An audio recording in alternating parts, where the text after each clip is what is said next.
I remember I always was attracted to music as far back as I can remember, but I distinctly remember the day that my mother picked me up from school, and she asked me in the car on the way home, would you like to take guitar lessons? She thought it would be a good hobby, and I just remember being so excited and thinking it was the best thing in the world. And it's been, I guess, a love affair ever since. But when I was 7 was when I started. So I had one of my early teachers. I had taken some lessons from a music store where we bought the cheap little guitar, and so I got as far as the 3rd string. And then my mother thought it was time to get a real guitar teacher. And so I went to this man. He had been in radio. He was an older gentleman who was retired. And so he asked me, he says, well, what kind of music do you like? And the only music I had heard up until then was folk songs. And there was this Hollywood actor who made little folk albums for children and for adults named Burl Ives. And so I like Burl Ives. And well, he said, well, how much guitar do you know? I said, well, I know up to the 3rd string. And he said, well, Burl Ives plays on all the strings. And I thought, my God, this guy Burl Ives must be amazing. So anyway, so he was just a guy who strummed C and G chords, but and sang funny songs. But then a couple years later, the Beatles came out, and so I was already ahead of the game because I owned a guitar, and I could read a little bit. And then a couple years later, Jimi Hendrix came out, and I was about 15 years old. And whoa, you can do that on a guitar? And then people said he was getting into jazz rock. There wasn't the word fusion then. So they said, well, Hendrix, he was getting into jazz rock or rock jazz or whatever. And there were some of those kind of grooves on Electric Ladyland that kind of reminded me of what I imagined a smoky jazz club would be. There was an organ and a saxophone. And so I said, I think I like jazz. I think I like this. So later on, I heard Thelonious Monk and Wes Montgomery, and up until then, I had been able to figure out what Jimi Hendrix was doing, and my other heroes like B.B. King, and the British rock guys that were coming over at that time, and Johnny Winter I loved. So those guys, I was able to figure out where they were, figure out what key they were in, and catch some, learn how to play. But when I tried to do that with Wes's music and Thelonious Monk's music, by the time I found where they were in another place. I said, wait a second, if I want to get serious about about being a musician, I'm going to have to figure out what this is. So that's when I got serious into studying jazz, and ended up learning a little classical guitar. And it's just my whole awareness of music expanded. I didn't want to lose what I already understood, but there was a whole new world that I didn't even know existed. So anyway, when I was about 17, I went into college and started practicing 8-10 hours a day, and then I don't think I stopped.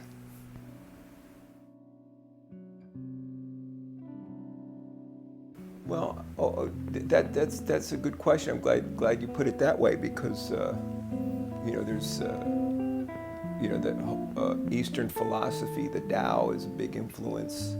I read around the time I went into college. I was about 17. I read the autobiography of a yogi, and that was that expanded my horizons as far as what we're all capable of and what we're all made of. And then, of course, the jazz musicians that I admired most seemed to be into that as well. So I'm from Miami, and around that time, Joe Diorio was living in Miami. And completely independent of him, the guy who was his teacher when he was a boy, Vincent Bridice, I guess the Italians would pronounce it Bredice, but he did the Anglo version of the name. He had moved to Miami. And so I got to study with him, and I got to be friendly with Joe, and I would go watch Joe play every night. And that was a big influence. And Joe was also into that mode of thinking. And so that brought to mind that the path of a musician was a spiritual path, and more than just a craft. It was an art, and the art had to do not just with playing, but with creativity in everything that you do. So, but the musicians I admired the most, and still do, back then John Coltrane, of course, Miles Davis, Wes Montgomery, Sonny Rollins. Gosh, if I stop and think, I don't think I could stop. But it's Keith Jarrett, it's Herbie Hancock, and I think I can stop there. But and everybody who approaches music from that perspective, from the perspective, I guess, of limitlessness, that they come from creativity rather than something that's planned out.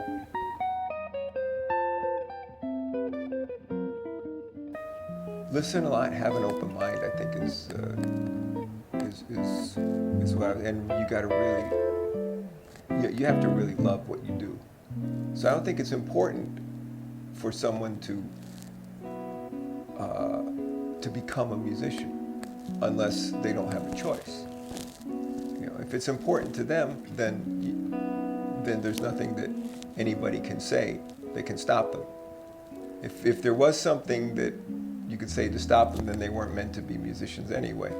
But for whether you take it to an extreme or not, I think to begin the study of music is probably good for anybody. I think it helps you think.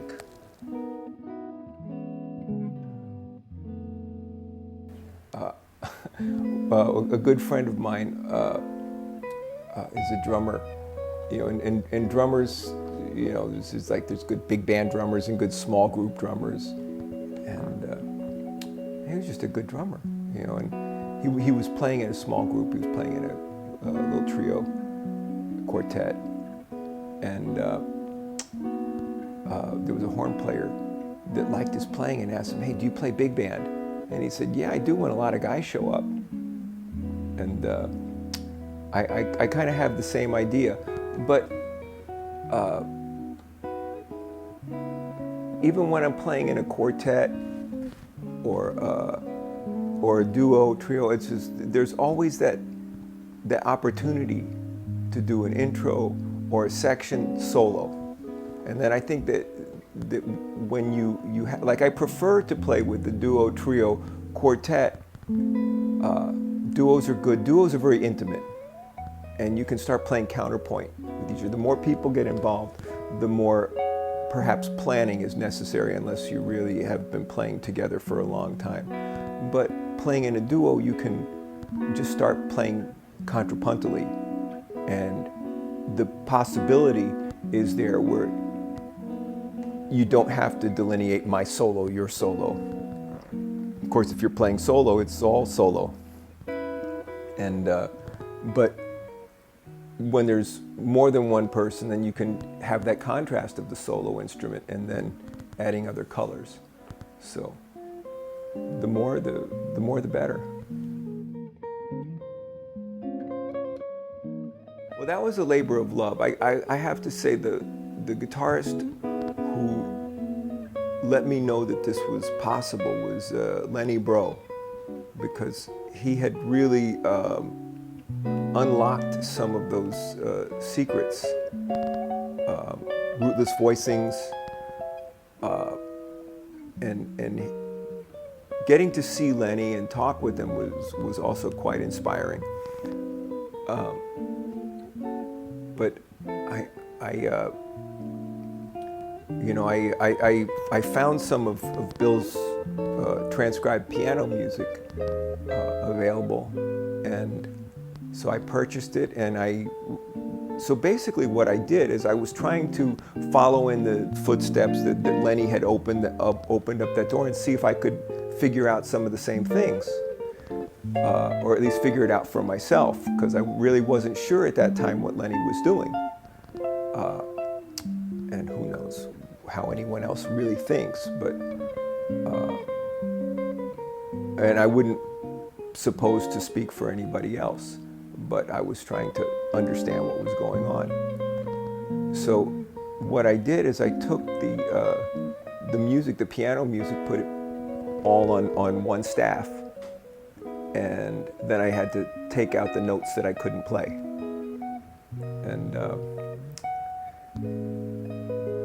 And it was amazing what started to happen, because of course my hands went into places where they hadn't been before, but I also started to discover certain voicings that had open strings that would give me some of those beautiful clusters that Bill would get, but they would only occur in one place. And in the beginning, I didn't want to deal with that, because I wanted, like most guitar players, I wanted to find a grip and then have something that I could move around. And there were a few of those that I found, and they were, of course, with the clusters that involved a stretch on the guitar. But when I started to deal with some of these, find some of these open string voicings, some of that was specific to one chord, like would only work once. So that was something I avoided at first, but I found some things in some of the tunes that were just so beautiful that I didn't want to not use them. So I remembered them, and of course to prepare them for performance means that you have to play them over and over and over again, and you have to really. And now I was approaching it from the perspective of a jazz musician who's in touch with the harmony, more so than when I made the mistake of approaching classical guitar, like so many classical guitarists, just my fingers on the notes and not really being in touch with the harmony, and that was my own fault for not approaching it that way. But that's what I did at that time. It was expedient. Expedience always cuts out love.